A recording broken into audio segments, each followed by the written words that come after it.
Eli the Halo guy. Eli the Halo guy. Tips, tricks, tips, tricks, tips, tricks. Eli the Halo guy. Opponent has now respawned. He's gonna spawn his teammates there. Probably elbow here in a sec. But Bottom it's tower still spawn. spawned. I stuck one. Oh my god. Eli the Halo guy. Under RPCs. the Eli the Halo guy. Tips, tricks, tips, tricks, tips, tricks. Eli the Halo guy. What's up, YouTube? Eli the Ninja back again. I cannot wait to get into this video with you guys. I have been waiting for a long time for these top teams to start scrimming against each other. We just got off the most insane offseason roster mania that Halo has seen in its entire history.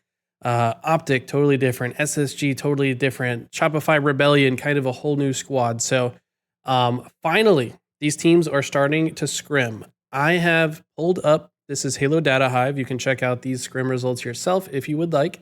But let's just take a look at some of the stuff that's been going down. So Space Station Gaming finally entering the fray. Started out about a week ago, actually exactly a week ago at recording of this video. They have a scrim against Complexity. They win 9-5. Now Space Station is Lucid, Eco, Snakebite, and Stellar. So a lot of people are predicting them to be potentially the best team in the world still with a very different roster. I've been quoted as saying I think they're going to be the best team, but I've also been saying we haven't really seen Optic at full form just yet, and Shopify Rebellion has won every single offseason tournament. Now, finally, SSG enters the last offseason tournament. Shopify still won against Space Station Gaming. So let's take a look a little bit further. TSM is, in my eyes, probably around the 4th or 5th best team right now. That is Tolic, Druck, Cherished, and Soul Snipe.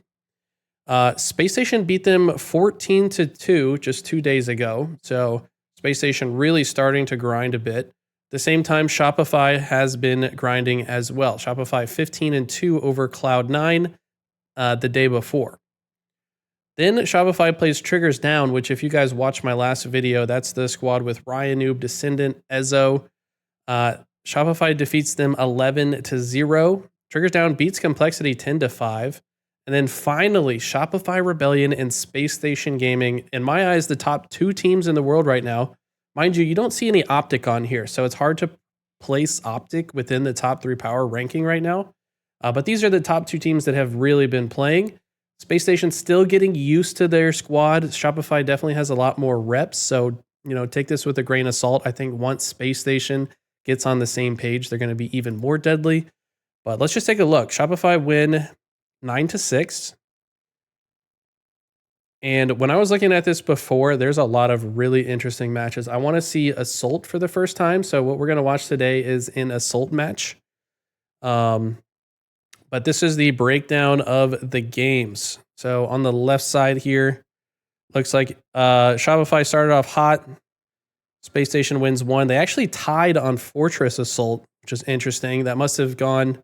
The way overtime works in Assault is once the timer reaches 0, it just adds another 3 minutes to the timer.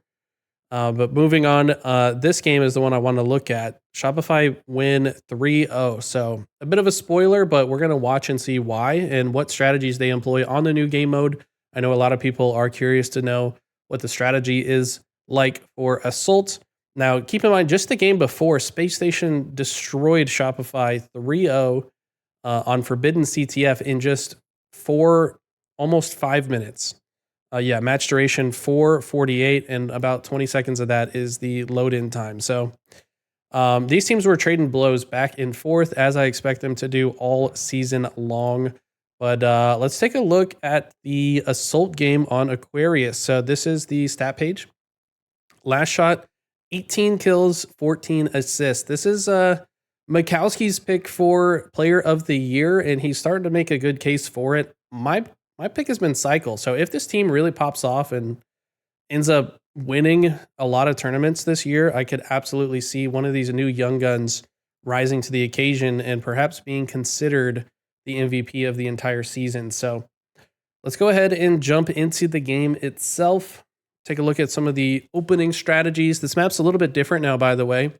Ever since the update, they added camo in place of the overshield. They've also added the player detector. I always forget what it's called. I think threat seeker. That is now on the map, so it's going to be a little bit easier to identify where opponents are. So this is only a 9-minute game.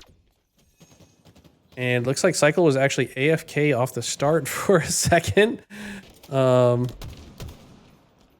man, these guys are some of the straightest shooters in the entire world on both teams.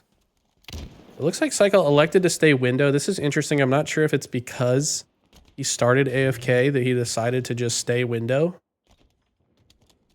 Now finally moving forward after his team gets a kill. Looks like they're tracking this player. Go ahead and switch to last shot for a little bit. Bomb still has not been touched. Okay, last shot has the camo, but he has been hunted down. Space Station making sure he's out of the picture. Lucid doesn't know this player's in the corner. Oh man, I think that's Frosty. No, that was actually... Who was that? Oh, it's Cycle, of course. Cycle gets the sneaky back smack and then moves the bomb forward. So what you'll notice about the strategy in this game mode, you have to do a lot of multitasking. You have to be kind of picking the ball, chucking it forwards, but then you've got to get a few kills, then pick it back up and chuck it forwards. And you're kind of like slowly getting the bomb closer to the enemy base. At this level, the time to kill is so low because these players are also skilled that like, as long as you're holding the bomb, your team is kind of at a disadvantage in the fight. So that's why they just kind of chuck it forward, fight, chuck it forward, fight. We're going to see a lot of that. Cycle here doing his best to stay alive. I love the positioning here from Cycle and Frosty. So Cycle holding this angle here. Frosty has the cross for him and finishes the player that Cycle was fighting.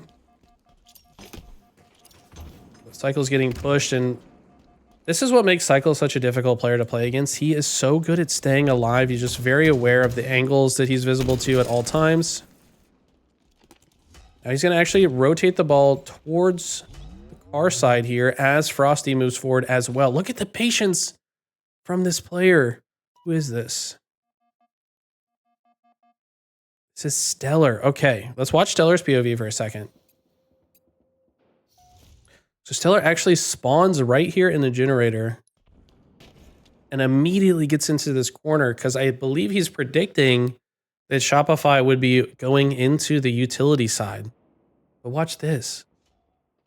He lets this player move in front of him. Okay, now he starts shooting him after he's already crossed the point where he cannot escape from Stellar.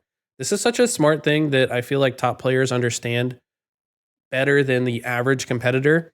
So there's kind of a distance that this player would have to walk to where he has no escape option. Imagine Stellar shoots him as quickly as possible. Like as soon as he shows up on a screen right here, this player could still turn around and feasibly run away.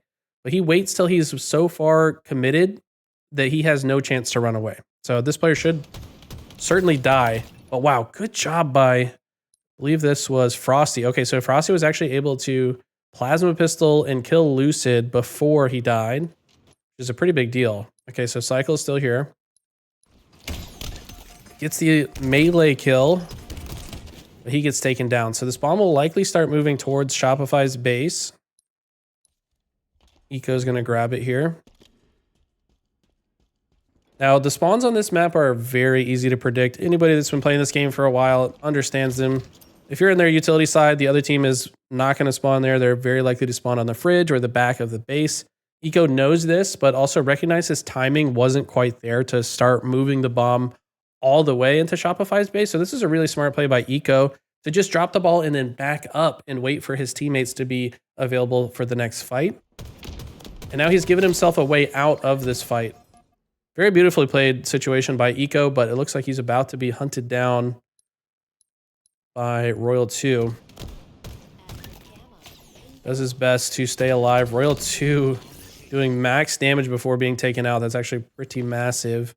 Okay, so Shopify play the situation really well and are going to be able to move this bomb all the way to the other utility. So they're just kind of moving this back and forth at this point. Now, Cycle knows that he does not have the timing to arm this. He's just going to pick a fight. Does a lot of damage before being taken down. But honestly, it looks like he might have either been a little bit too far up or his teammates maybe got distracted on the way over here, had to fight somebody, and that's why they weren't able to catch up to him. Let's see what Last Shot did here. I'm actually curious. Okay, so Last Shot helps Cycle win the fight and then moves towards car 3 and camos up. Okay, so that's the difference here, I think. Last Shot has to stop and grab this. And then everybody looks backwards. So this must be... Shopify must be anticipating that an enemy has snuck through on the P side, perhaps. They're waiting to see the first opponent. This is a very interesting stance from Shopify. Cycle has advanced the bomb all the way into the utility. And yet, they're playing it very safe here. I think they're worried that the other team has timing to push forward. Let me back this up and watch it from Royal 2's POV. So this is Cycle moving the bomb through car side. And Frosty's just chilling in the window. I think he's just being eyes in the sky to give info to Last Shot, who's just got the camo. So I think Frosty's anticipating that an enemy would just show up looking for Last Shot, or an enemy that was on their way to camo should still be near camo. And now that Last Shot has it, Frosty's just waiting for that player to arrive. So Frosty's just chilling.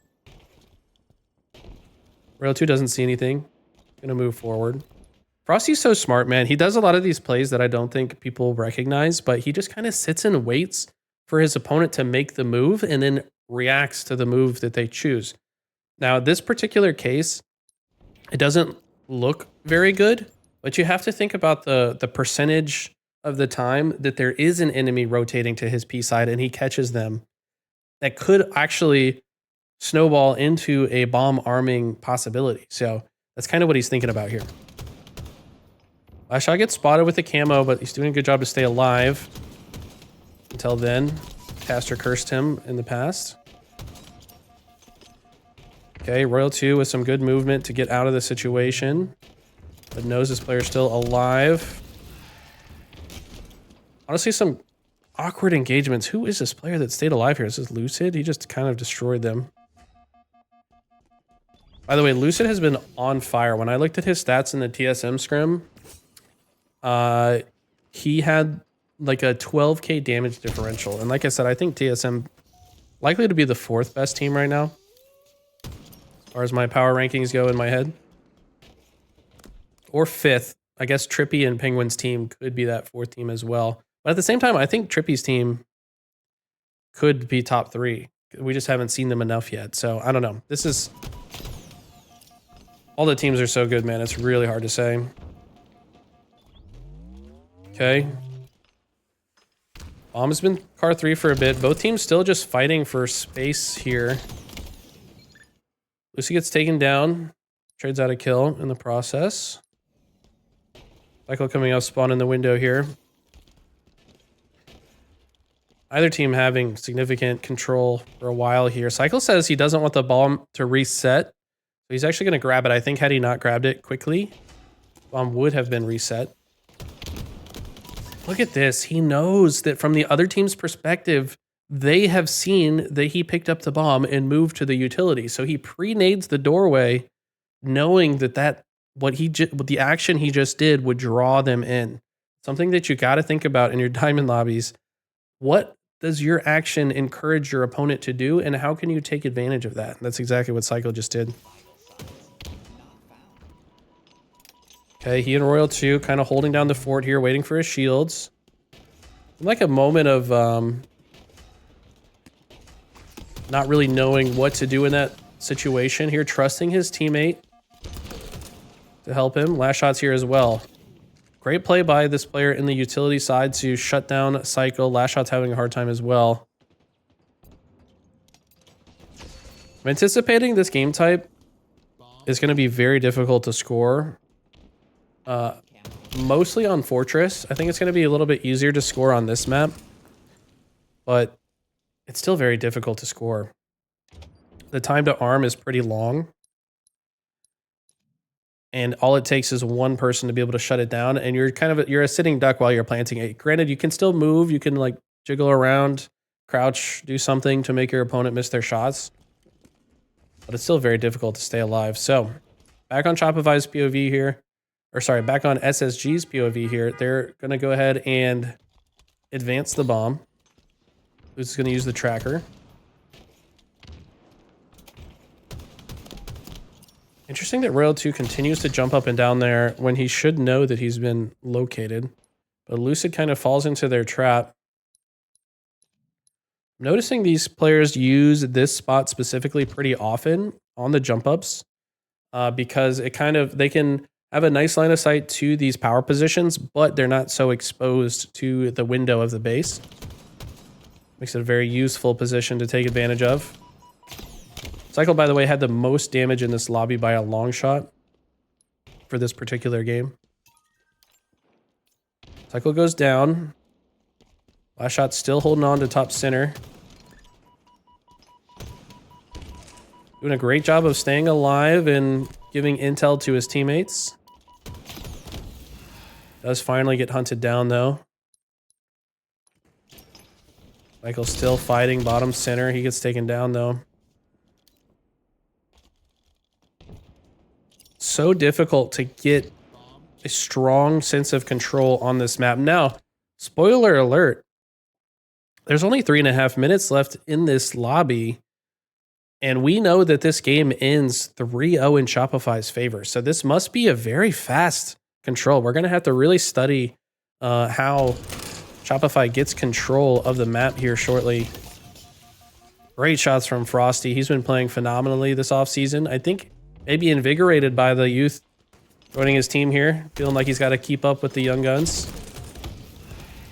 Not that he ever really plays bad, but it just feels like he's got a little bit of extra juice right now. I think his teammates have a lot to do with that. And 3 go down again, so Royal 2 last player alive for SSG. Bomb is still sitting in the util though. Royal 2 gets a trade on his way to the death cam.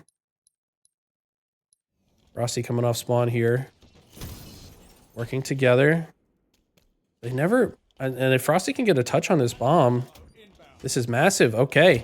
So huge, I think maybe a mistake perhaps by SSG to not get this bomb out. And now look at this. They've been all revealed in their base. Was that a quad reveal? Who throws this?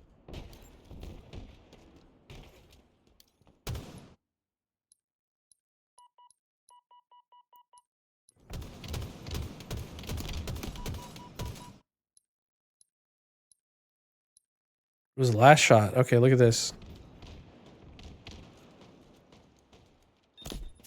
Odin's Raven highlights all 4 players of the other team. This must be how they get complete control. They say they're all trapped in the back of their base right now. They can now just throw grenades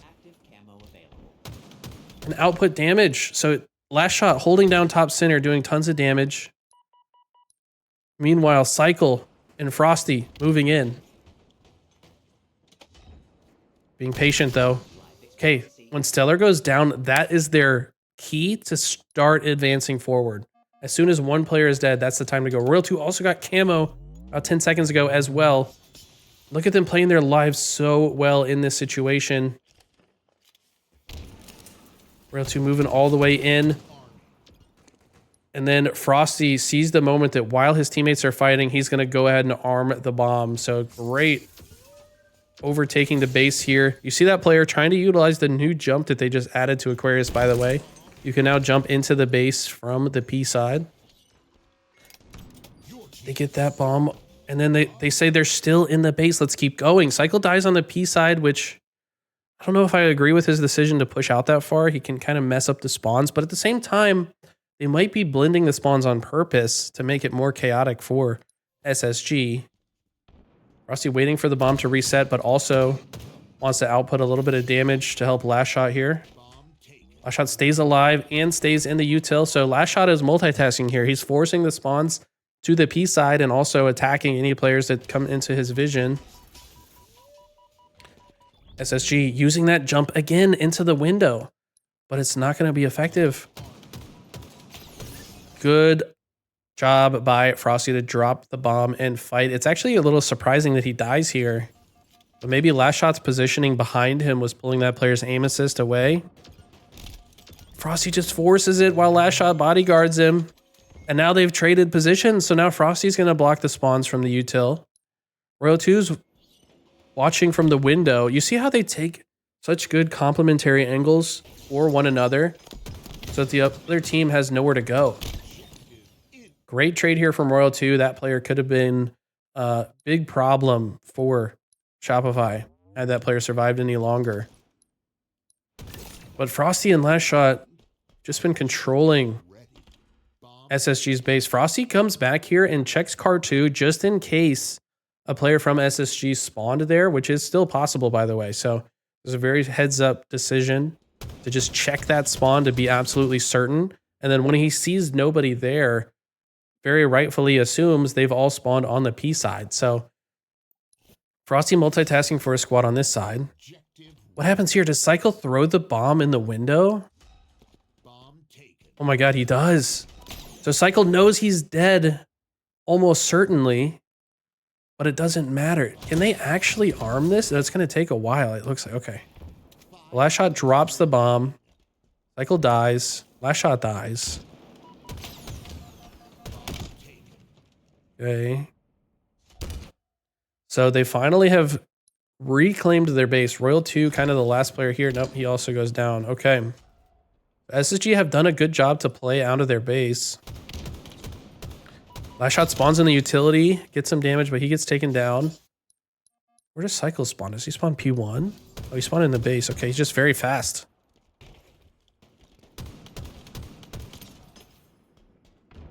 Okay, he's rotating through, trying to get behind the push of SSG. Gets 1. Make it 2. And he's going to move forward immediately to try to force the spawns and get control of SSG's base again. I love this play, and this is something that a lot of players need to learn from. The instant you get a kill, you should be advancing forward on the map, or a double kill especially, so that you can influence the spawns to make it the next play for your team even easier, right? He's one shot. A lot of players would have hid like up here or something and waited for their shield, but Cycle's aware of what's going on the entire map right now. He knows that his teammates got another kill at the same time, and this player might have been called out, right? So Cycle knows that this is free real estate, and he's going to influence the enemies to definitely spawn Fridge. If you just exist in this space on this map, the other team spawns Fridge at an extremely high frequency. They could sometimes spawn in this back corner, but I would say it's probably only like 20%, and about 80% of the time they'll spawn here. So Cycle knows this, and that's why he advanced forward so quickly. He can also get this line of sight to P1 and make it even more difficult for SSG to overextend. He's moving forward and already shooting the spawners. I think his intention was to make the first player spawn here and then make the second player spawn behind him, but he decided to just hold forward and then gets 1 assist and the kill. That was a crazy play by Cycle that just opened the entire map. Royal 2 should be able to just comfortably push this in. Pause. Bomb arming. And look at the setup. Frosty top center, Cycle shooting spawners, Last Shot back in this position.